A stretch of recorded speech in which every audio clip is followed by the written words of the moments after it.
Bismillahirrahmanirrahim. Assalamualaikum warahmatullahi wabarakatuh. Hamdan wa syukran lillah, wassalatu wassalamu ala rasulillah wa ala alihi wa sahbihi wa man tabi'ahu bi ihsanin ila yaumil qiyamah. Fa ya rabbi shrah li sadri wa yassir li amri wahlul 'uqdatam min lisani yafqahu qawli. Amma ba'd. Qala Allah ta'ala fil Qur'anil Karim wa huwa asdaqul qailin. A'udzu billahi minasy syaithanir rajim. Bismillahirrahmanirrahim. Ya ayyuhalladzina amanu kutiba 'alaikumus shiyam kama kutiba 'alal ladzina min qablikum la'allakum tattaqun. Sadaqallahul azim wa ballagha rasuluhun nabiyul karim wa nahnu ala dzalika minasyahidin wasyakirin walhamdulillahi rabbil alamin. Puji dan syukur seraya kita panjatkan kehadirat Allah yang Maha Ghafur. Salawat beriring salam semoga senantiasa tercurah limpahkan kehadiran alam pada habibana wa nabiyana wa maulana Muhammad sallallahu alaihi wa alihi wasallam, kepada keluarganya, para sahabatnya, para atba'ut tabi'in, juga kepada kita sekalian sebagai umatnya yang mudah-mudahan istiqamah melaksanakan ajarannya. Amin ya Allah ya rabbal alamin. Hadirin kaum muslimin yang dirahmati Allah, insyaallah kajian kali ini saya akan membawakan satu materi yang ditulis oleh Syekh Ibnu Abdissalam dalam kitabnya Maqasidus Shaum. Alhamdulillah, tentunya kita ucapkan syukur kepada Allah karena hampir 2 pekan kita sudah melaksanakan puasa. Rasanya tidak terasa. Rasanya sangat tidak terasa. Kenapa? Karena begitu cepat. Rasanya hati kita baru kemarin meminta kepada Allah untuk kita bisa sampai ke bulan Ramadan. Kita berdoa kepada Allah, Allahumma barik lana fi Rajab wa Sya'bana wa balighna Ramadan. Tapi tidak terasa, sekarang sudah 2 minggu, hampir 2 minggu, 12 hari, sekarang hari ke-12 di bulan Ramadan. Pada kajian kali ini, Syekh Ibnu Abdissalam di fasal yang ketiga menjelaskan adabus shaum, adabus shiyam. Bagaimana tata keramanya ketika kita berpuasa di bulan Ramadan. Baik itu tata krama berpuasanya, tata krama adab ketika kita berbuka puasanya. Wahia sittatun, ada 6 hal, ada 6 mengenai adab tata krama berpuasa. Ahaduha, yang pertama, hifdzul lisan wal jawarihi 'anil mukhalifah. Ini yang paling inti disampaikan oleh Syekh Ibnu Abdissalam, bagaimana kita bisa menjaga lisan. Tentunya ini untuk saya pribadi, mengingatkan, menasihati saya pribadi, juga para kaum muslimin wal muslimat yang saat ini menyimak YouTube SMP MTS Al-Muhajirin Purwakarta, bagaimana kita bisa menjaga lisan sehingga terhindar dari hal-hal yang membatalkan pahala puasa. Liqaulihi sallallahu alaihi wasallam, dalam hadis yang lain Rasulullah sallallahu alaihi wasallam bersabda, "Man lam yada' qaula zur wal 'amala bihi, falaysa lillahi hajatun fi ay yada'a ta'amahu wa syarabahu." Bagaimana ketika kita tidak bisa menahan yang kebiasaan sehari-hari, menggunjing orang lain, berbohong, sumpah palsu, bagaimana ketika tidak bisa menahan itu semua? Wal 'amala bihi falaisa lillahi hajatun fi ayyada'a ta'amahu wa syarabahu. Allah itu tidak membutuhkan puasamu, tidak membutuhkan kamu menahan lapar, tidak membutuhkan kamu menahan dahaga. Akan tetapi ketika kita bisa menjaga lisan kita, maka disitulah pahala yang akan kita dapat. Wa qala alaihi salam, rabba qa'imin hadzuhu min qiyamihi as-sahar wa rabbal sha'imin hadzuhu min siyamihi minal ju' wal 'atsy.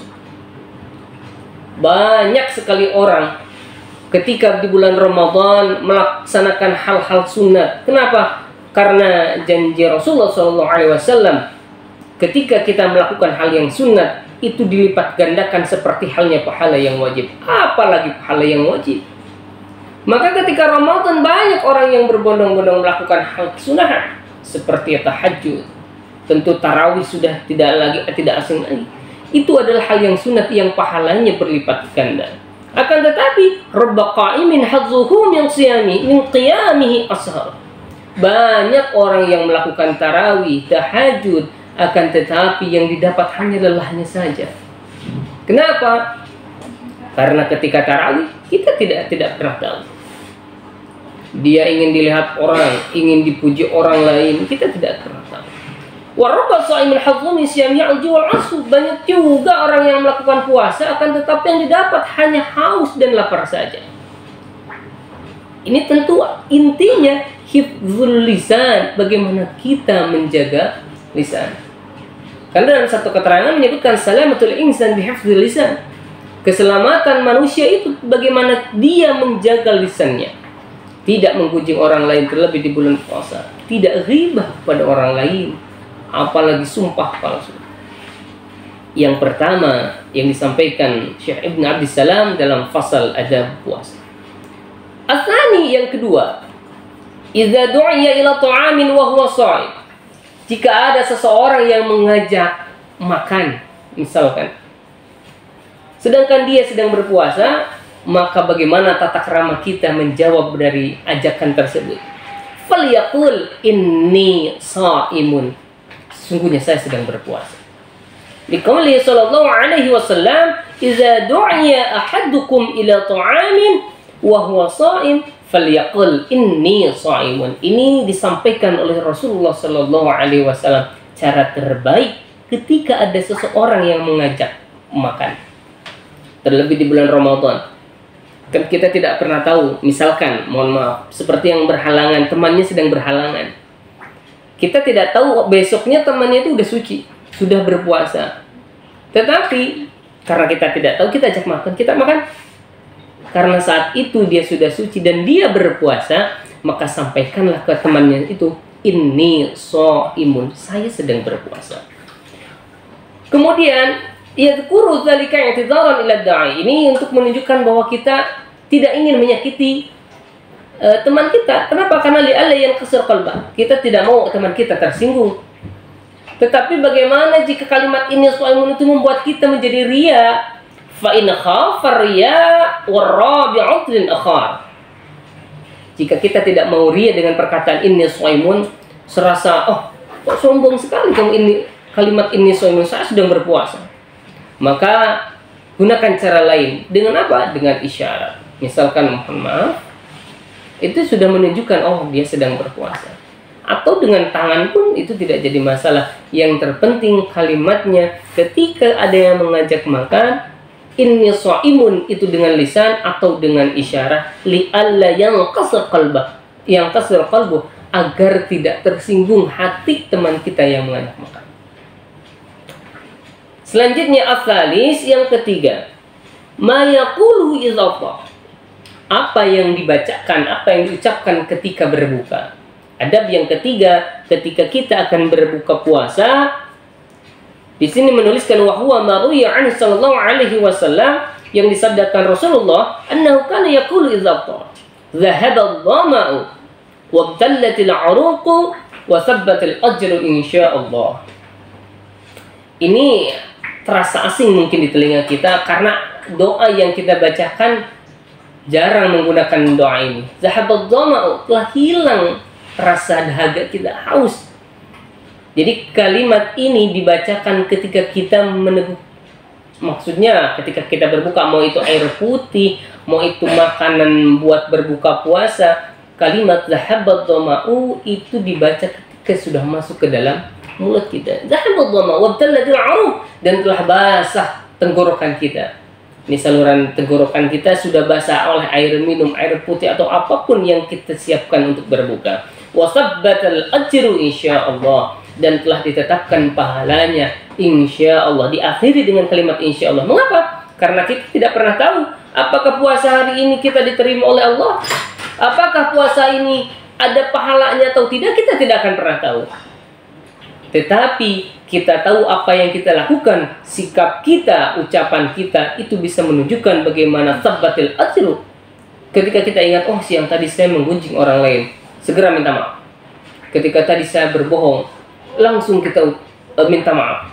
Ketika ada hal yang diucapkan itu buruk dan akan membatalkan pahala puasa, segera beristighfar. Kenapa? Karena puasa itu telah ditetapkan pahalanya sebagaimana sikap dan sifat juga lisan kita. Wa ruwiya aidan annahu kana yaqulu Allahumma laka sumtu wa ala rizqika aftartu. Dalam riwayatnya di sini hanya 2 potongan kalimat. Allahumma laka sumtu tanpa kalimat wa bika amantu, langsung wa ala rizqika aftartu. Ini yang sudah tidak asing. Bahkan ada kalimat wabika amantu, ada kalimat wabika amantu ditambahkan.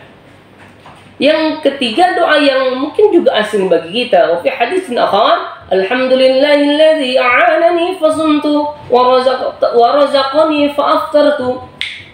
Segala puji bagi Allah, a'anani fasumtu, yang telah menjagaku, yang telah istilahnya menguatkan untuk berpuasa.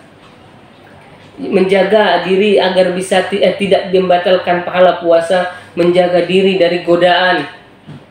Kalimatnya doa di akhir ketika berpuasa. Wa razaqani fa aftartu, dan telah memberikan rizki kepada kita untuk berbuka. Ini doa, ada 3 doa yang bisa kita ucapkan ketika berbuka puasa. Zahabad dhama wa btallatil aruq wa thabbatil ajru, insyaallah. Itu yang pertama. Yang kedua, Allahumma laka sumtu wa bika amantu wa ala rizqika aftartu. Ditambahkan boleh birahmatika ya arhamar rahimin. Dan doa yang ketiga, alhamdulillahilladzi a'anani fasumtu wa razaqani fa aftartu. Boleh dibaca secara bersamaan, dalam artian kita doanya dibaca semua ketika berbuka, boleh diambil salah satu. Nah, ini menjadi bagian dari tata krama ketika berpuasa. Ar-Rabi'u al-Khamis wa Sadis, insyaallah bagian yang keempat, kelima dan keenam akan disampaikan di lain waktu. Mudah-mudahan puasa kita hari ini diterima oleh Allah Subhanahu wa taala. Tentunya satu hal di bagian yang pertama yang disampaikan Syekh Ibnu Abdus Salam, senantiasa kita bisa menjaga lisan kita. Ini yang terpenting. Sikap bisa kita atur, akan tetapi terkadang lisan tidak bisa kita atur karena lisan itu tidak bertulang. Mungkin hanya itu yang bisa saya sampaikan, kurang lebihnya mohon maaf. Mudah-mudahan ada manfaatnya. Wallahul muwaffiq ila aqwamit thoriq. Assalamualaikum warahmatullahi wabarakatuh.